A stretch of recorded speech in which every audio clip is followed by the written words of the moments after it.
Como que você, de fato, né, vê aí as expectativas para o nosso Ibovespa este ano? Tem algum trigger que talvez possa furar essa bolha aí do pessimismo? Bom, trigger teria que ser alguma expectativa melhor para frente.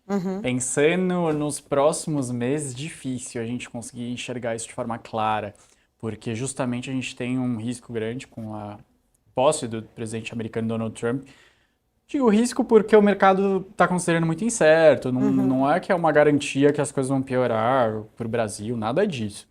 Mas, de fato, para o ano vai ser bem complicado a gente pensar em renda variável desempenhando muito bem, tendo um rendimento muito acima do CDI.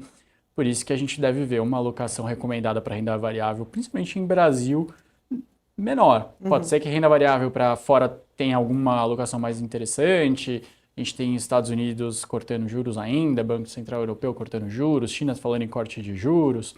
Então, diante disso, talvez a alocação para essas rendas variáveis chame um pouco mais a atenção. Mas aqui no Brasil, a gente precisaria de alguma surpresa muito positiva da parte fiscal, que não parece estar tão no radar. A inflação teria que ter surpresas para baixo, ou talvez um impulso. Pode ser que alguma das medidas do Trump comece a ajudar muito o câmbio. Por enquanto não parece, mas vamos ver.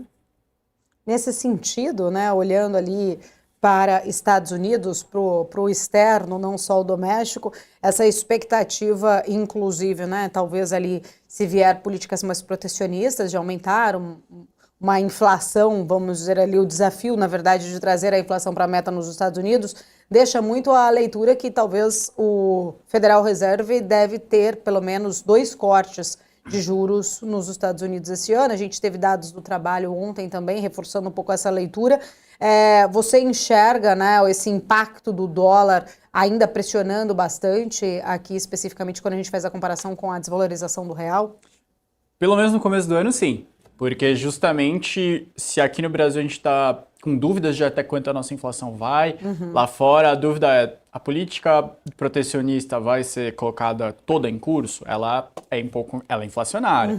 A política de deportação de imigrantes, ela vai funcionar como? Ela também é inflacionária. E mais inflação nos Estados Unidos significa que o Banco Central americano cortaria menos. Se em algum momento ano passado eles mesmos projetavam chegar a 3%, agora eles falam em 3,5%, que já é um pouquinho menos. E dependendo do efeito que forem, da magnitude que for feita a política do Trump esse ano, ela pode ser extremamente inflacionária, fazendo com que o Banco Central já volte a subir juros no final desse ano. A gente torce para que não seja nesse ritmo. Não sabemos exatamente como que o Brasil vai ser atingido, se a gente vai sofrer tarifas, se a gente não vai, se o Trump ele vai negociar com que outros bancos centrais desvalorizem a moeda deles contra o dólar, ou parem de fazer isso. Então, diante dessas incertezas, é quase como se o mercado financeiro tivesse 2 anos novos. Um agora em 1º de janeiro e outro no dia 20 de janeiro. Na posse de Donald Trump. Na posse do Trump.